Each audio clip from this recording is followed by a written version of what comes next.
Hi, Tom. Hey, Rusty, it's good to be here. Great to see you. Your smiling face here. We got East Coast, West Coast going. That's right. It's Yeah, earlier for me than you.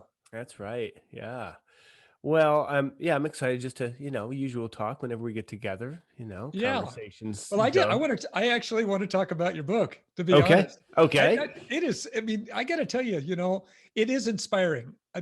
Just looking at the pictures alone, you know what I mean? Thank you. Yeah.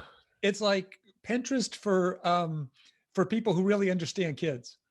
Okay. Yeah, Because I I go like through that. there and I'm just going through, and I've seen some of these places before in person, but just going through the pictures of kids engaged in risky play and messy play and self-directed activities is, to me, it's such an inspiration. And I think that anybody who's going to look, I mean, reading it's good too. But Mhm. looking at the pictures alone is worth it because it's really a beautiful book. I mean, that four color and everything else, Thank you. Yeah. that's not something you see. And it's just this nice, hefty thing. Yeah. Yeah. Two for the Solid. book. Yeah. Well, I'm so glad you like it. And yeah, I mean, I'm a visual person, so I like seeing the stuff in action and and just yeah, seeing kids do the stuff. And for some people that might not go that far as the mud and the mess and all that kind of stuff, but just to see it happening and it looking normal Right. because it is normal. Well, what I love about it is that every one of the play spaces, not everyone, but most of them in my place at my school in Seattle, it's just like this, is that the ground is just hard packed earth from all the kids just, that turns into mud instantly when it gets rain on it. And Hmm. that's the way play spaces should look where kids play, because Pumped. lawns don't grow where kids play.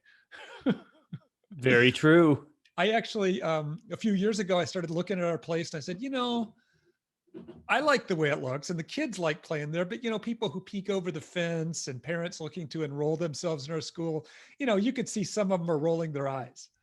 And so what I did is I said, okay, we need flowers. We need some flowers growing around here. And we have a few planter boxes, but we like to grow vegetables in those.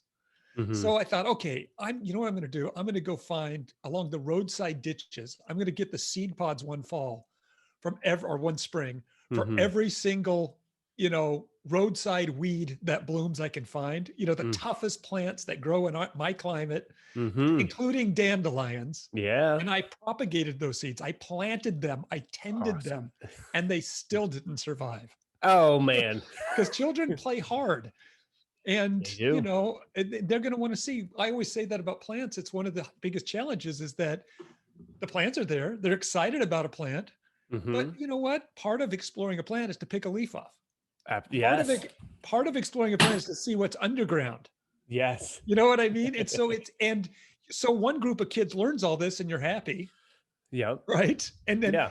and then they start being more gentle with it, but then you get a next group of kids and they have to go through that same exploration process. So we finally figured out if we're going to grow real crops at school, is we actually went and built a greenhouse, in a Okay. separate place from the playground. So that way we can bring the children over and we have a separate set of then rules there. These Hmm. are plants that we, aren't playthings. We're here to be gardeners, not to be, and to do a job to tend these plants. So that way we were able to start growing food that the kids could eat.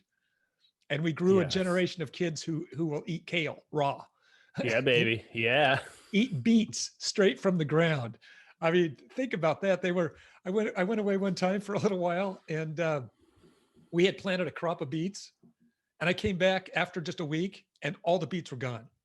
And it turned out two boys had stood there one day, ate every single beet. They're about this big. Oh my I mean, gosh. who eats raw beets, first of all? Yeah, seriously. And the only reason we knew it happened is the parents thought they had bloody stools the next day. Yeah, yeah, that'd be a little surprise. Oh my gosh, but that's it. You just start off like, well, that's the most normal thing. We grow our food, we eat it from the ground. Yeah, it's delicious.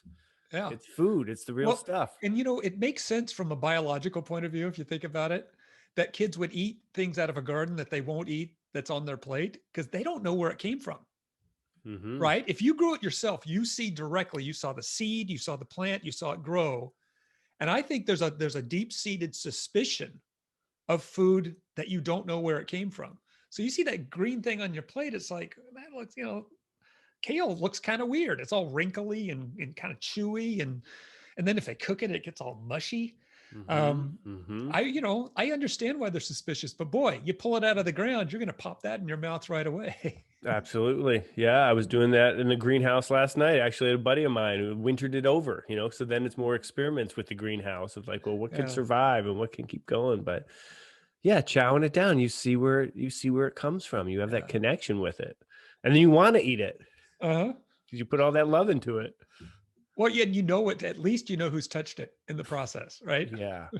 Yeah. Well, I mean, really, the real food process is unimaginable to most adults where it all Yeah. comes from, let alone the mystery for Well, that's kids. why it's so important. I mean, I was really inspired by Jamie Oliver because he started a program for introducing kids to where their food comes from because he was Oh, discovering, the naked chef.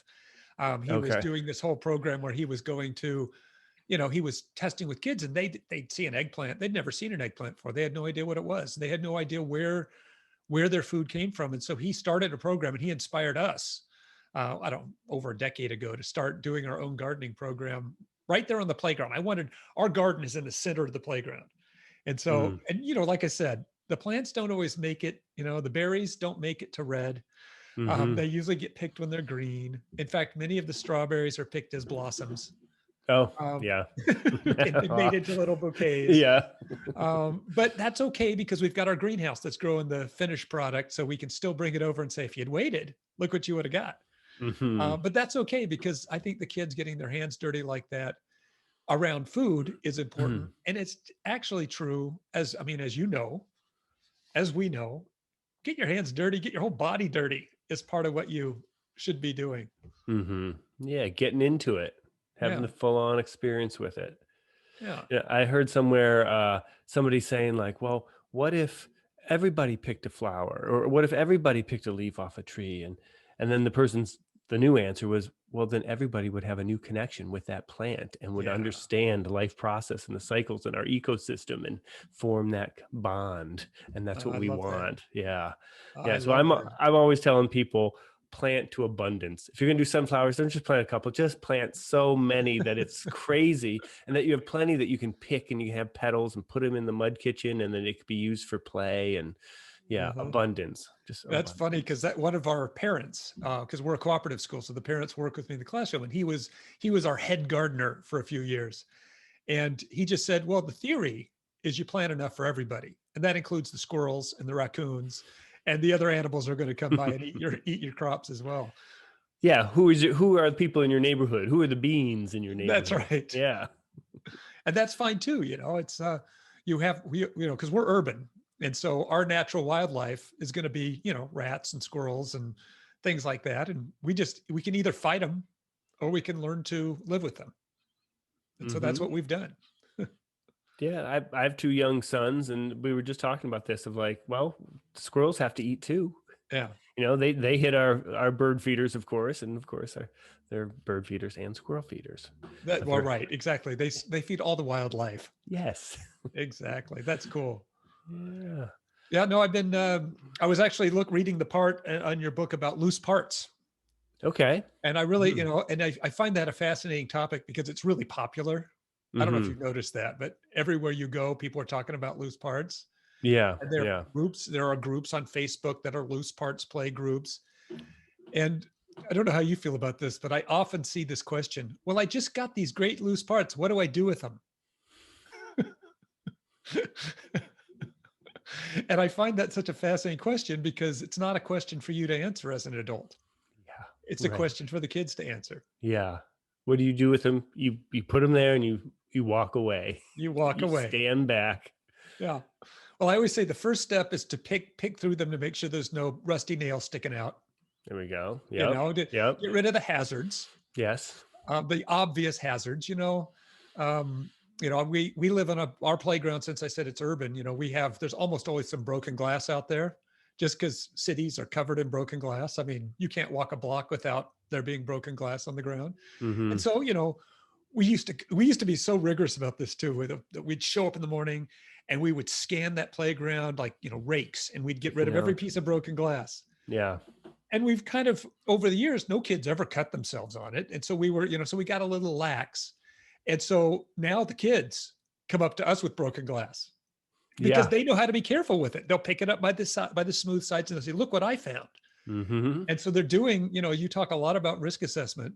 They're doing their own risk assessment. They're looking around saying, I don't want this on my playground, and Mhm. taking care of it. And that might make some people nervous.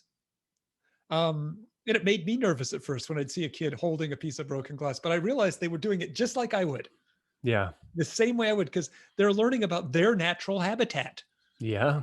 the Yeah. hazards. I mean, when I grew up in the deep South, we had to worry about rattlesnakes, right? That was Mhm. one of the concerns we had. There's a lot of Mhm. poisonous things in the deep South. Mhm. and, Mhm. and we had to worry about that, but we all knew what to do. We didn't go and try to play with a snake when we saw it. Every snake you stayed away from until an adult could come and tell you whether it was safe or not. Yeah. Yeah. Well, you've been to Australia. I've been to Uh-huh. Australia, and I remember, they got poisonous stuff like Yep. crazy over there too. And so the same thing. And I remember being at a preschool, and they had like a poster of all the poisonous spiders. And they're all different, and all the kids could identify each one. They had, what this the legs look like, this is the color, these are the, the eyes and all this stuff. And it was almost like how kids like, identifying dinosaurs and, the Yeah. specifics. So they knew all their poisonous spiders. So they knew when they were out there in their environment. So the adults weren't going to have poisonous spiders stop the children from going out to play. Right. They just wove that into the education and the knowledge and the risk assessment of, yeah, Yeah. their normal Well, day. did you notice that all their spare tires on their playgrounds the insides were painted white? So they could spot So it could spiders. spot spiders. That's exactly any Yeah, kind of vermin, so that it could spot things. And I thought that was a genius idea. that's good. Well, it's like with ticks, like wearing white pants so you can see ticks on yourself. Up here in upstate New York, we got to do Yeah. that. Yeah. No, I'm really lucky because at Seattle, we don't have a lot of, we have a couple of spiders. I mean, they're black widows here, but they're shy spiders. They don't want to be around where kids are playing. They hide in old wood piles and things like that. So I just make sure anytime we get a pile of playthings that sits there for more than a couple of weeks, I kick it apart. Just Yeah. to make sure there's no habitat for those spiders. Yep. Um, Shoo, shoo, shoo. exactly. Go away. Go find someplace else. Mhm. Um, no, it's That's funny. We were talking about loose parts briefly, and one of the reasons that things I like to mention to people is that it's become such a popular thing and such a big thing.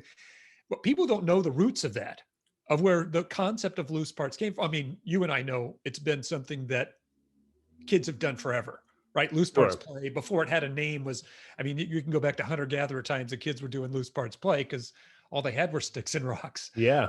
and berries. Um, but it was an architect who actually came up with that concept. I don't know if you're aware of this guy named Simon Nicholson. Yeah. Nicholson, right? Theory of In loose 19 parts. in 1971, and you can't find that article online except photographs people have taken of it. You know what I mean? Photocopies of it. Yeah. Yeah. I can't remember. I think it was called Landscape Architecture was the name of the magazine. Hmm. And and I won't even ask you because you probably know this, but the title of the article was, and I wrote this down before coming on, How Not to Treat Children, the Yes. theory of loose parts play. Yeah. And what do you take from that? What do you Well, like about it's that? because it's actually, he was talking about how, as architects, as just you're kind of in a way, you're a designer of play spaces, right? Hmm. Um, and his argument was that architects, when they design spaces for human beings, get to do the fun part. Yeah. They get to do all the designing, the thinking, the planning, all of that stuff. And he was talking about not just playgrounds, but he was talking about museums and libraries. And he said, and then when you get there, everything's fixed. There's no space for you to create, there's no options for you to create your own space. And so this is why children are so driven by loose parts, I think, is because they get to create their own spaces, everything from cubbies and dens and hiding places to bridges and dams and everything they can move. The more pieces you can move, the more you control your own environment, the more creative you become, and the more comfortable and creative you can be within that space. So for him, it was a really deeply philosophical thing. He said, we're stealing the fun from children by getting everything just so. And Hmm. I mentioned Pinterest earlier, and so often, you look at places like that. They've got the reputation for, here's my loose parts collection, and they're all these tidy little baskets of pine cones, and they're all organized really nicely. And I think what happens is that it makes the adults think, well, these are precious. Hmm. And I don't think loose parts can't be precious. Mhm. For me, one of the fundamental things children do when they're exploring their world is they're testing things, right? Is to break them. Mhm. Breaking things is just like talking about the plants. Mhm. And we want to, well, John Holt has this great metaphor he uses. He talks about these walled gardens we create for children, right? We've created the walled garden. And this is a new modern conception, right? Because children are now, we feel like they need to be separated from the rest of society. Hmm. So the walled gardens could be, I mean, even an adventure playground in a way is a walled garden, right? Because we kind of want to reduce the number of adults who are allowed in. We want to make it a kid's place. Preschools are that way. Playgrounds are kind of these walled gardens where the kids are in. And that's so kids can be kids. That was the idea, right? We want kids to be kids. But we also make rules against being loud. Hmm. We make rules about risk. We make rules about mess. We make rules about breaking things. And suddenly we take away all the side effects of play, of real play. Hmm. And so we're making them then live in this walled space without even being allowed to do this. And it's crazy, Mm. right? Because we've Like created walls within walls within big walls. walls. Yes, Yeah. exactly. We've created the walled spaces where they can be kids, and then we take away all the things that are the results of being kids. Because that's how I've come to look at things Mm. like risk and mess and broken things and loud noises. Is that's not actually play. Those are side effects of play. Mhm. I don't want a Mhm. kid to take a risk unless they want to. I don't want Mhm. a kid to get messy unless they want to. Mhm. And often they don't want to. It just happens. Yeah, yeah, right. They're doing something else, and you just happen to get dirty. You just happen to get some grass stain. I mean, we've Yeah, all seen kids like that. Remember that character Pigpen from Peanuts? sure. Yep. That Yep. kid is real. That kid exists. He walks around with a cloud of dust. I've taught so many kids who show up and within 30 seconds they're filthy and they don't even know how they did it. And Mhm. they go home dirty every single day and it's all over their faces and stuff too. I don't know. They're I guess they're moist and everything sticks to them.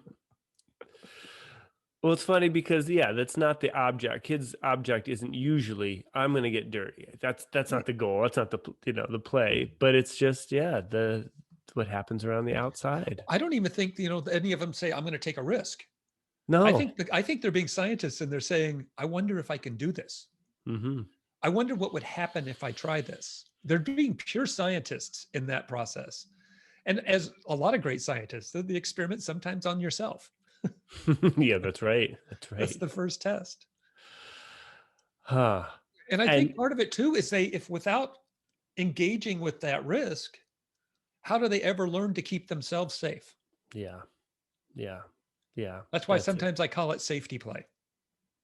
Safety play. What do you call instead of risky play? Instead Safety of play. risky safe, because what they're doing is teaching themselves, how to Yeah. keep themselves safe. Is by Right. saying, "Ooh, I didn't like that. I fell on the asphalt. Maybe I'm not going to do that one next time." And so we call them learning owies, right? Those band-aids you send kids home with.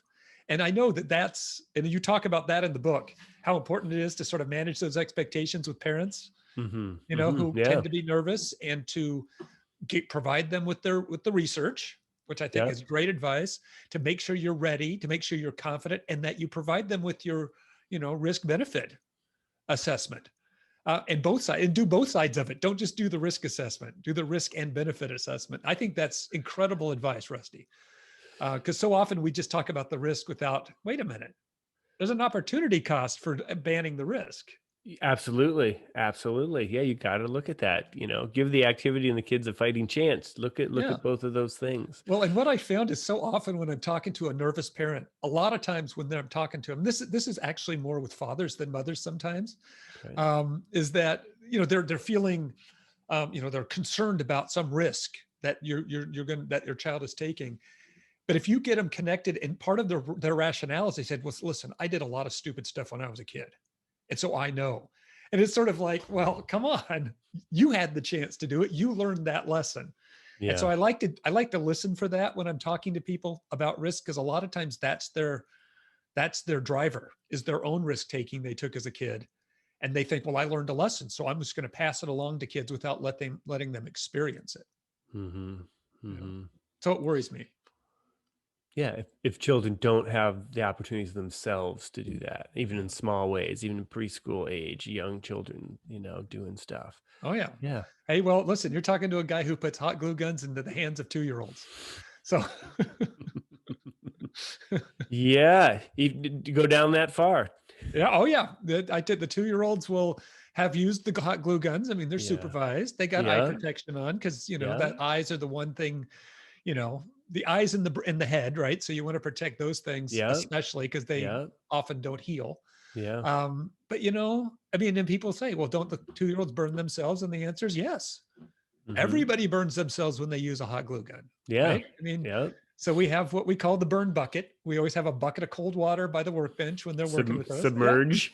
And they just can put their hand in there and wait. And if you've ever, and of course, I burn myself every time I use a hot glue gun, Yeah, me too. and they do hurt, and they hurt for Yep. kind of a long time sometimes. So you have to stand there with your hand in the water for a long time. Mhm. And and some of the 2-year-olds, they cry bloody murder. They're the way any child does when they injure themselves.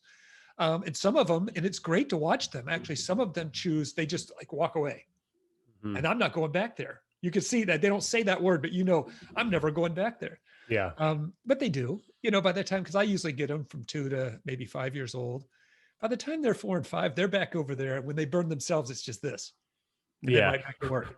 Yeah, Yeah, yeah. yeah, Well, that's like a classic risk benefit analysis for the child. Like they know that definitely a possibility that they could be burning themselves. So that is a definite risk, but they know also then the benefits of like all their ideas, what they want to make, what do they want to glue, what do they want to, so they're weighing that. And for right. some, they might be like, no, that hurt too much. I do not want to do it. But Yeah, others are like, I'm going to take that risk. yeah. No, I had a parent. Because I have parents working in the classroom. I had a parent one day, and I assigned her to be the adult in charge of the workbench, and we had the hot glue guns out. And she said to me, she said, "I'm nervous about this. I think you should get another adult to do this."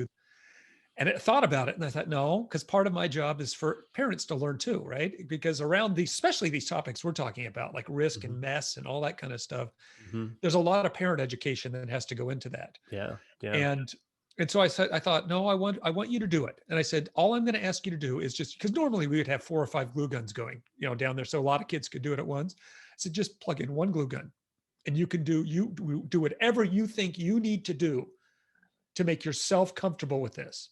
So she had those kids. She made them go over to the gardening area and put on garden gloves so they wouldn't burn their fingers. They had eye protection on. She made them queue up, which is really bizarre at my school to have them queue up. She put a piece of wood there so they all had to stand on it to wait their turn. Wow. And Yeah. then she had them come one at a time, and she stood there basically with her hand on the glue gun with their hand. And I thought, okay, well, today will be one of those days where the kids are going to learn a lesson about different standards from different adults, which is okay, right? The Hmm. neighborhoods we grew up in, you knew every single house had different rules. And Hmm. so it's okay for them to learn this. And so and I went away. I thought, okay, everything's under control. I got back about 45 minutes later, and that table was thronged with kids. She had 6 glue guns going. She was Yeah. she was managing it like a pro. She was keeping her eye on things. The kids were all, in their own spaces, working on their own projects. Occasionally burning themselves and shaking their finger. And you could see the joy on the mother's face, because Hmm. she had a breakthrough in Yeah. her kind of her prejudices about the capabilities of young children. And suddenly she Yeah. saw that, hey, they're not little idiots trying to hurt themselves. They're Yeah. actually just the opposite. They're geniuses who want to learn how to keep themselves safe. Yeah. Yeah. Yeah. I think people have that misconception of like anything's going to happen. All sticks are going to go in the eyes. Yeah, right. Everything's going to happen if I don't jump in. Yeah, I So, call I call that catastrophic thinking. yeah. I'm Worst good at it first. too. Right now I see some books behind you. You're about to have an earthquake. They could all fall on your head. Uh, you warn me. You warn me because I won't see it Yeah, right. happening. Well, I can't warn you about the jet engine that's falling on your head in a few minutes. Oh, So man. Well, I'm going to take that risk. I'm going to stay put here. yeah. Uh, but I like that story of like the idea that someone who would be really nervous and what is your yes, that Yeah. that that idea in the book. And for her, that was the way that she would feel comfortable saying yes, all that extra safety precaution, and the she didn't Yeah. have pillows around, or the Uh-huh. phone ready to call 911, but that was her way that she could first say yes. Yeah. And I think for all adults, I think whatever you do, I don't care. For trees, if you want to put a million pillows under a tree so that the kids can climb up, or if they only go on one branch at first, okay. If that's how you say yes, that's fine with me. That is good, because just like that mom, you people will realize once they see kids and that the kids are okay and the kids are doing good decision making and that they're doing their own risk benefit analysis and they're capable and they can handle it. Yeah, Yeah. then those adults can take those breaths and feel more comfortable opening up a little bit more and more Yeah. and more. And I think that's the key. I mean, because the kids, it's not the kids who need to be opened up. No. They're geared Yeah. up to explore the world. Yeah. And that's the funny thing. It's all adults of all this stuff. Yeah. Kids are ready to rock and roll all the time, Uh-huh. but it's Yeah. the adults getting the adults on board. Yeah. Well, and it's fascinating too, to watch people go through their process. That's one of the rewards of doing what I do is I've been able to see hundreds, if not thousands of parents who grow through the Hmm. process of being exposed to children in their natural habitat. Because that's what I think about your work, Rusty, is you're kind of making it possible for children to be in their natural habitat, Hmm. Hmm. rather I than, like that. yeah, well, it's that Carol Black has that line that she wrote in her essay, A Thousand Rivers, I think it's called, if people want to look it up. And in there, she talks about, well, most research done on young children is the equivalent of a marine biologist studying whales at SeaWorld. You Mhm. study the orcas at SeaWorld, Hmm. and that's not their natural habitat. You're not Mm. going to learn. You got to go study them in the wild. And to me, we talked earlier about observing and in watching. And to me, that's our job, is to be researchers Mhm. and to spend time really trying to understand what the children are thinking about, and not to change how they're thinking, but to know that they're thinking and to think about what they're thinking about in while they're engaging in their natural habitat. And through that, we know what other things they might need that we can provide on subsequent days or at the time. We start learning, okay, here are their questions that they have. What are some ways we can support them in asking and answering their own questions, which is, to me, that's the epitome of freedom, is being allowed to ask and answer your own questions. Mhm. Yeah, because adults will often jump in, Yeah. fix it, solve it, answer it.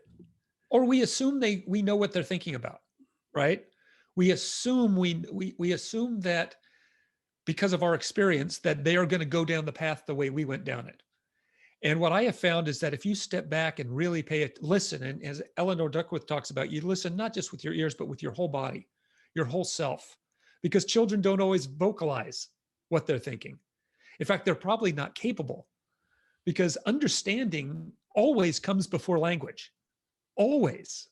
Mm. Because we think about a baby can't talk, but they're understanding a great deal about the world, right? So we have a prejudice about vocalization. We think that if children can't say it, or if we say something to them and they can't understand it, we think that somehow that means they don't understand the concepts and the basic ideas of their world. But when a baby is lying on its back, you know, wiggling its arms and legs, and happens to be gazing at a wall with some flickering shadows on it, they're learning a great deal. They're thinking about those shadows.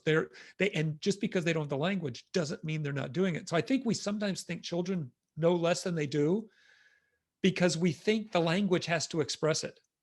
And Mhm. language always comes after understanding. And we do it so backwards throughout our school systems. Mathematics is the classic example. We teach it by teaching words like tangents and parallel and all of these words, which you and I know what they mean now. Mhm. But children already understand, children, we need to let them understand those things first. Mhm. We need to understand what addition and subtraction is. Then we'll give them the words later. Yeah. And then it Yeah. makes sense. And a Yeah. lot of what we're doing is, what you do in your work is you are really providing hardcore STEM education, right? Science, technology, engineering, and math, but you're not using those words, because what Mhm. is play? Play is science. What is Mhm. technology? The application of science for practical purposes. Well, that's what they do with that stick when they use the stick to dig, or they develop new technology, or they make a springboard out of something and they start jumping off of it. What's engineering? Well, that's the process of building it. I mean, you got water play, you're going to have bridges and dams everywhere. I mean, this is classic engineering. And of course, math is something we just do for pleasure, before we know what it is, right? It's all it is patterning and sequencing and creating sets and creating more increasingly beautiful ways to do this.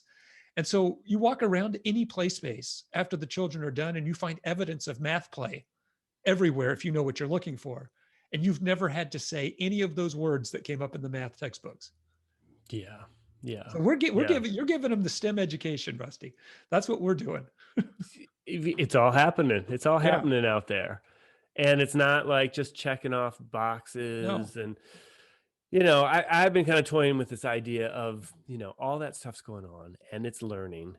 But I kind of step back to just a play. I believe in play. Yeah. And I believe that it covers all those grounds and it does all this stuff. And so many things are going on in their brain.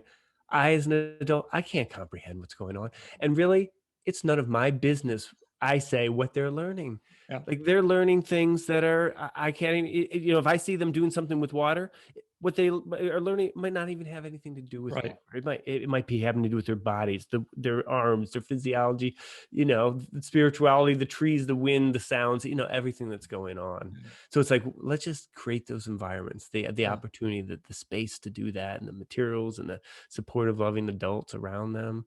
Yeah. And then I'm going to back away, and I just know that it's all happening. But yeah. Well, don't you feel like that maybe I wish that the word play could fit into the same category as the word love. Mm. It's a pure good and we Hmm. can't define it. And Mm. we're not even sure exactly what it is. We know it when we see it, right? We know love when we feel love, and we know Hmm. love when we are loved. And I think play should to me, it should fit in the same category. It should be one of those universal things that everybody just kind of goes, well, yeah, they're playing. They're doing the best thing. I mean, and it's how I'm not even quite clear how it got that reputation for being frivolous. Yeah, just Um, play. just It's play. only play. It's only, yeah, kids play. And I agree with you completely. It's none of my business what kids are learning with what they're doing when they come to our school. And I tell the parents that it's none of our business what they're learning. But we know if we provide a natural habitat, a good environment, and other people in that environment, Hmm. we're creating all the conditions that a child needs to learn everything they need to learn, at least through 5 years old, at least in the preschool years. And Hmm. I'm not going to, I'm not a kindergarten teacher. I'm not an elementary school teacher. I suspect that's also true all the way through education. I Hmm. know in your book, you have Sudbury Valley School is Yeah. part of what's in this book. And that's a school where, kids up to 18 years old are basically choosing and playing. I mean, we could call it play. We call it self-directed learning at that point, but Hmm. that's what play is. And these kids go on to, do all kinds of incredible things in the world. They're not hampered at all by not having been drilled and killed with, literacy and mathematics, in a kind of hierarchical way. They get to learn it in that community setting, which is that's our natural habitat for all humans. Actually, is in community with other Mm. people. Hmm. Hmm.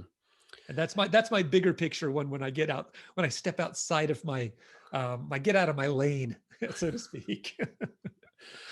And looking at humans and how Yeah. we've gathered and grown together. Yeah. Well, how else can, when you work with young children, you have no choice. You have to step out of your lane and start, because they let you see what humanity really is and could be. I mean, it's beautiful. You mean the pure connections that they have with Well, and just the the. way they, well, one, they know that the only thing we really possess is now, the present. Hmm. Hmm. The younger they are, the more in the present they tend to be. They don't waste a lot of emotions worrying about the future or feeling guilty about the past. That those are the two Yeah. strongest wastes of emotion that we have. We spend so much time. I mean, guilt has its place and worry has its place, right, for survival. But the future is just a theory. It doesn't really exist. And the past is something, what can you do about it? It's already over. All Hmm. you can do is live in the moment, and young children teach us that. It's the kind of wisdom that we unlearn as we get older. And what they do know is, because I have grown increasingly convinced, this is one of my new theories I'm working on. I haven't written about it or anything, but I have I'm beginning to seriously doubt this idea that hard work and planning it does anything for your future. I'm growing convinced that it's Hmm. kind of like, it's almost like a waste of time or a way to just make yourself feel at ease. Because when I look around at my life, everybody, when somebody succeeds, we always hear that message. We always hear people say, well, yeah, it was hard work and planning. But you know what? I've known a lot of people who planned and worked hard who failed, right? That we only hear about the successes. Most of the time, you still fail with hard work and planning. And I look at our, our economic system with its income disparities. There are a lot of incredibly hardworking people who will spend their whole lives in this low income group and will never be able to break out. And they're doing all the right things. They got their education, they're working hard, and they're planning for their future. And then I think about my own life, and I think of it, the best things in my life usually didn't involve hard work and planning. My 34-year marriage, for example. I just met my wife in the workplace. We were, she was actually my boss. This was, 34 years ago when we met each other, and we just sort of, and now it's the best, it became the best thing in my life. I've had to work hard at the marriage, but I didn't work hard to make that happen. Mhm. And I certainly didn't do any planning for it. It was a pure accident. And so I feel like that children know this. They know that, they're going to plan for the next 24 hours, maybe. They might get excited about Christmas the next day, but then they're ready for whatever's next. You know what I mean? They're looking forward, because we can control maybe the next 15 minutes, maybe even the rest of the day. But beyond that, we don't have, it's just an illusion of control. And so anyway, I Mhm. think young Mhm. children understand this, and I think it scares us because they're showing us the way we could be living. Yeah. Yeah, in the flow, in the magic still of Yeah. what one thing leads to another, that it's not by the clock, it's not by, preconceived ideas Mm. and, what we think shoulds. We adults have a lot of shoulds, Yeah. but yeah, the kids, it's beautiful. And when you can follow, when you have the time Yeah. to follow, if you're a teacher and you can do that, or as a parent, when you can like slow down. I was just talking to my wife about this, about, that idea of often grandparents have this beautiful experience with their grandchildren because they are now in a stage of their life where maybe they're not doing as much planning, as much worry about the future, and they're slowed down and they Yeah. let go so they can kind of dive into the child's world. And then Yeah. that's where the magic is. And that's where you start to notice, oh, look at the way grass is growing, or how it blows in the wind, or the sound of the birds, or the rocks in this dirt. And it is beautiful and it is important. All that stuff's vitally important, but we do have a fast-paced world. But then your heart breaks for like adults who like, have the pedal to the metal and think we got to do all this stuff. Well, and it's sort of a new phenomenon in a way historically. In Alison Gopnik's book, The Gardener and the Carpenter, she writes about the fact that she did a search of all the literature that she could find. She used Google and somehow was searching for the word parenting. And it basically didn't exist before the year 1962. The word parenting as a What? verb, as a Oh, verb, parenting. Oh, parenting as a verb. The hmm, word parent was there mm-hmm, as a relationship, but around 1962, the year I was born, actually, mm-hmm, it started showing up, and it's just gone. The use of the word has just escalated dramatically. And she points out, when we turn a relationship into a verb, there's suddenly this implication that you have to do something, that you have to manufacture something.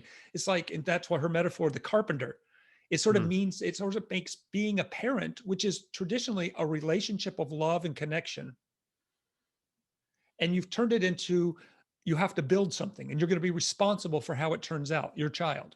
And you're going to get blamed if your kid, something goes wrong with your kid, or you're going to be judged. And she says, that's like, it's turning us into carpenters where, we have to build a table. And at the end of the day, people are going to come look at that table and say, well, you know what? It's not very level, or it's a little wobbly, or I would have used different materials. And she says, the metaphor she uses, she says, we should be gardeners. Our job is to get the seed in the ground and make sure it gets water and sun, create the environment. And then it's the seed's job to grow. And she says, and if you think about this fundamental shift, how profound it is that there is no other fundamental relationship in our lives that we've turned into verbs. We don't do wifing. We don't do husbanding. We don't do friending except on Facebook, and I'm mm-hmm. not going to be judged. You're my friend, Rusty. If you turn out bad, I'm not going to get judged for that. Right. And we can still have a relation, but we have the relationship. And to her, that's what she's saying, is that, and she points out that parents today spend more time with their children than parents of past generations. I Mm-hmm. mean, just the sheer volume of time, and even pre-COVID, right? Yeah. They spend sheer volume of time, yet increasingly parents are feeling less and less satisfied with that time that they spend with them, Because of course, you and I grew up in an era when parents would just say, "You're driving me crazy, go outside." They'd open the door Go and send you out get. because they had work to do, Mhm, and they couldn't vacuum or whatever they were doing. Mainly it was moms back then, at least in my mhm, case. mhm, It was they needed to, so the kids went out and took on and lived their own lives, mhm. much more so than having parents. And things have changed, right? Our perception of safety in the world and all this stuff has changed. All that stuff Lenore Skenazy talks about, the free range kid movement. I mean, all of Yep. that's changed, and it's not really changed, but our perceptions have changed. So we can't do that anymore. But that's why it's more important for people like you and I, and people listening to this, educators, parents. We need to try to recreate that sort of village, that neighborhood kind of concept where um, children do have the opportunity to engage the world, to live life itself, I guess is what I'm saying, rather than everything being instructed, everything being coming down from on high, and to basically be set free, and be trusted with that freedom.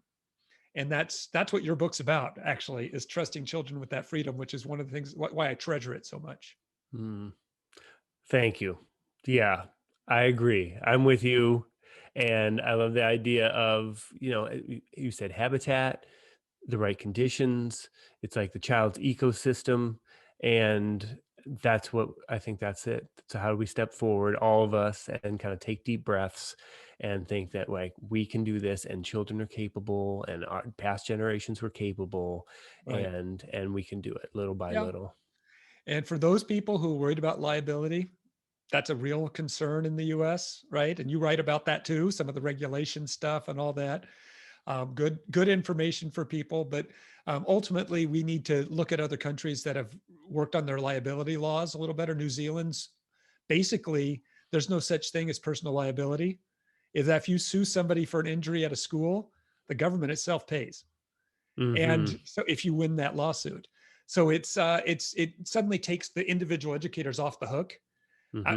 I'm not sure if I'm 100% sure how that works, but there are ways. Other countries have done it where they don't have this, where they get sued for every little bump and bruise. And you can totally see that reflected in how they are with children and what their environments are like and what their overall like well-being is, Yeah. because they don't have that extra fear. There's enough things to be worried about and concerned about in life, but they have that extra weight on their shoulders. Yeah. And But we have yeah. too much pressure on ourselves. When I'm talking, going from being a parent to parenting, that adds so much pressure to every one of us who's a parent, every one of us who works with parents, and it adds pressure to the children, and it adds pressure, and so all around us we have all these pressures.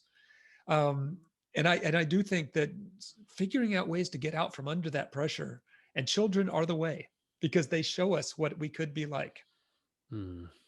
And what we are like. We what we still are have like. that in there We still are. inside. I know Yeah. you do. Yeah, well, it's interesting because I've been talking to a lot of indigenous educators lately, Mhm. Maori educators, Aboriginal educators in Australia, Native American educators, and when they talk about their traditions, it sounds a lot more like the traditions that you and I are trying to create here in America. Hmm. Hmm. The connections to the land and the peoples and Connected. our relations and Exactly. Well, Hopi Martin talks about, Reggio Emilia, that model of early childhood. They talk about the adults are the first teachers. And he says, no, the land is the first teacher. mm, Mother Nature is the first teacher, then the adults. And mhm, that's a fundamental shift in how we perceive the world, and how we perceive Mother Nature. mhm.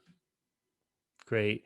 Well, Tom, I know you got to go here, so I have thoroughly enjoyed this. Me too, Rusty. I'm thinking of it as Rusty and Tom's first Zoom conversation. Okay, good. I like that. That's good. Yeah. Well, thank you so much, Rusty. It's been a pleasure to be here. Yeah. All And, right. Well, and I am encouraging everybody. This is part of the book tour. This is it. yes. Go get it. Go Go get it. get it. Go This is, get it. you will be so happy. Look at this. It's beautiful.